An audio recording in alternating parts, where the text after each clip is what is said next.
Dinamaku.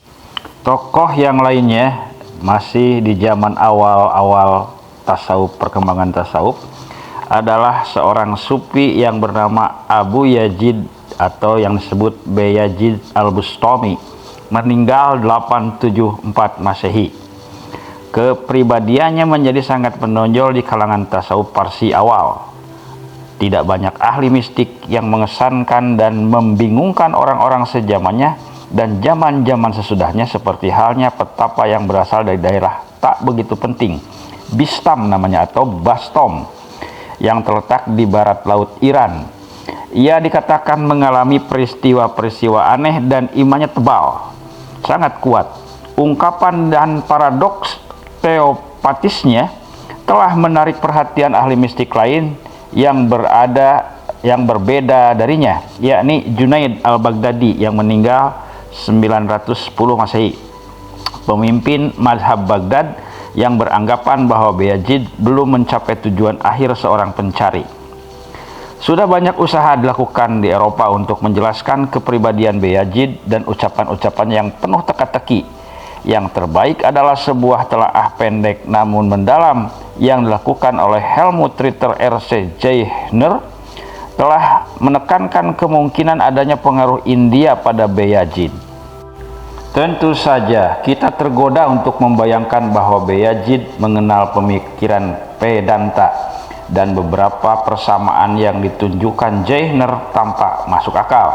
Namun tampaknya lebih bisa diterima bahwa mistikus dari Bistam tersebut tentunya telah mencapai tujuannya dengan melalui pengalaman fana atau pembinasaan dalam Islam, seperti yang dirumuskannya untuk pertama kali, dan tidak melalui pengalaman yang dalam pengertian Vedanta bisa mendorongnya ke perluasan Atman atau inti diri, sampai si inti diri itu menyadari kesatuannya dengan hakikat segala sesuatu, sebagai yang dinyatakan dalam ungkapan Tatwam Asi, itulah engkau. Ialah orang pertama yang menggambarkan pengalaman mistik sesuai dengan citraan Mi'raj Nabi Muhammad SAW. Ungkapan-ungkapannya syarat dengan damba sia-sia dan keindahan yang mengerikan, dan citraannya seringkali sangat menakutkan. Dambanya mutlak, demikian juga kekecewaannya. Baginya Tuhan itu begitu berlimpah sehingga manusia menjadi tidak berarti apa-apa, bahkan ketika memikirkan asmanya saja atau mengucapkan kata Allah dengan kekaguman yang semestinya. Bayazid pernah mengucapkan azan lalu pingsan. Ketika sadar kembali ia berkata, menakjubkan bahwa orang tidak mati ketika mengumandangkan azan.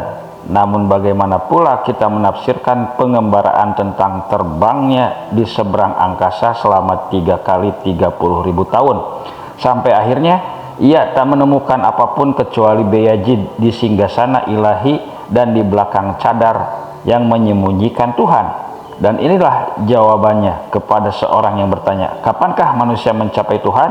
Oh, kau yang sengsara, apakah manusia memang bisa mencapainya?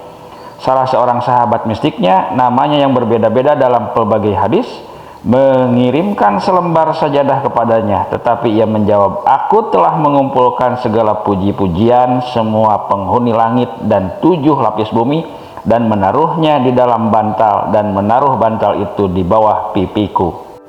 Dan pada lain waktu ketika ada seseorang datang mencarinya, ia menjawab, aku sendiri pun sedang mencari Bayazid. Demikian tukasnya. Kalimat-kalimatnya yang berupa paradok-paradok itu terbungkus dalam citraan yang mengagumkan. Selama 12 tahun ia merupakan tukang besi bagi dirinya sendiri, sampai ia menempa dirinya menjadi sebuah cermin murni. Ia melihat damba sebagai sebuah istana di mana ditempatkan pedang kengerian perpisahan, dan ke tangan harapan diberikan tangkai narsisus atau penyatuan. Namun bahkan setelah 7.000 tahun tangkai narsisus itu tetap segar dan hijau, karena tak ada seorang pun yang bisa mencapainya. Bayazid mungkin pada suatu saat mengakui bahwa akhirnya ia menemukan bahwa Tuhan mengingatnya sebelum ia mengingat Tuhan, bahwa Tuhan pun mengenalnya sebelum ia mengenal Tuhan, dan bahwa cinta Tuhan mendahului cinta manusia terhadapnya. Namun di saat lain, Bayazid yang sama itu mengeluh. Isi keluhannya sebagai berikut: segera setelah aku mencapai kesatuan dengannya, maksudnya aku menjelma seekor burung dengan tubuh keesaan dan sayap keabadian, dan aku terus terbang di udara sifat selama puluhan tahun sampai aku mencapai suatu angkasa yang 10 kali lebih luas, dan aku pun tetap terbang sampai akhirnya sampai di padang kekekalan, dan di sana kulihat pohon keesaan, dan kulihat dan aku mengetahui bahwa segalanya itu pun tipuan belaka. Kemudian lagi-lagi ia berseru dengan kebanggaan seorang yang sudah mencapai tujuannya. Inilah seruannya: ia segera bangkit dan menaruhku di hadapannya, dan katanya kepadaku, "Oh Bayazid, makhluk-makhlukku sangat ingin memandangmu." Dan aku pun berkata, "Hiasi hamba dengan kesatuanmu, dan dandani hamba dengan keakuanmu, dan angkatlah hamba keesaanmu, sehingga kalau makhluk-makhlukmu memandangku, mereka akan berkata, kami telah menyaksikanmu, dan kaulah itu, dan hamba tidak lagi berada di hadapan mereka itu."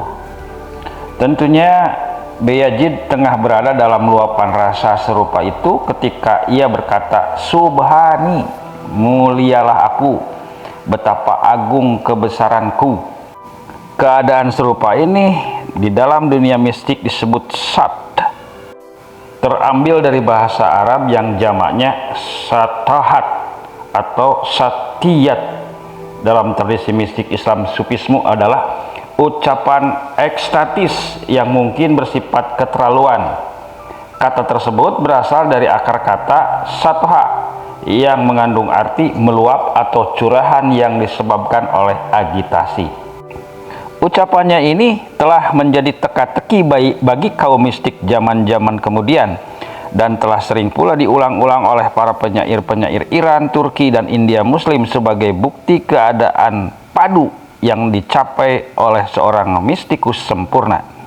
Untuk memberi ulasan, mari kita simak bagaimana pendapat Siraj yang menganggap Bayazid berbicara seolah-olah ia berbicara dan membaca Al-Quran.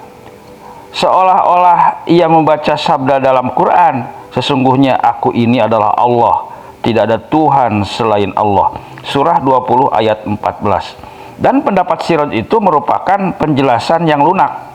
Bayazid bisa mencapai keadaan ini lewat suatu pia negation yang keras dan aib yang tak putus-putusnya, dengan mengosongkan diri dari diri sendiri sampai ia mencapai setidaknya sekejap dalam keadaan pernyataan mutlak, yaitu ketika pecinta, kekasih, dan cita menjadi padu dan satu. Namun demikian, apapun pengalaman ahli mistik dari Bistam ini, kepribadiannya mengilhami penulis-penulis zaman sesudahnya. Namanya muncul dalam berbagai puisi lebih sering dari ahli mistik manapun kecuali Mansur Al-Hallaj yang dikenal oleh orang-orang zaman sekarang Al-Hallaj, yang sering dikait-kaitkan dengan Bustami atau Bayazid al-Bustami. Meskipun Hallaj yakin bahwa Abu Yazid yang merana, dia menjulukinya semacam itu baru sampai di ambang ilahi saja. Demikian kata Hallaj, penyair-penyair dengan mudah bisa mempertentangkan iman teguh dan keterlibatan religius yang dalam pada Bayazid dengan kekafiran Yazid berdasarkan permainan kata atas nama yang mirip. Khalifah Umayyad yang kedua, Yazid namanya juga, bertanggung jawab atas tragedi Karbala di mana cucu laki-laki Nabi terbunuh bersama-sama dengan keluarganya pada tahun 620, dan namanya telah menjadi kutuk bagi setiap muslim yang beriman. Demikianlah Sana'i bertanya, siapapun yang menerima jiwa rendah Yazid Mana bisa ia mengetahui keadaan Bayazid? Dalam Masnawi, Rumi mengisahkan legenda tentang pengikut-pengikut Bayazid yang memberontak gurunya ketika si guru itu berkata, "Di bawah jubahku ini tak ada apapun selain Allah." Tetapi ketika mereka berusaha membunuhnya, pisau-pisau mereka melukai diri mereka sendiri.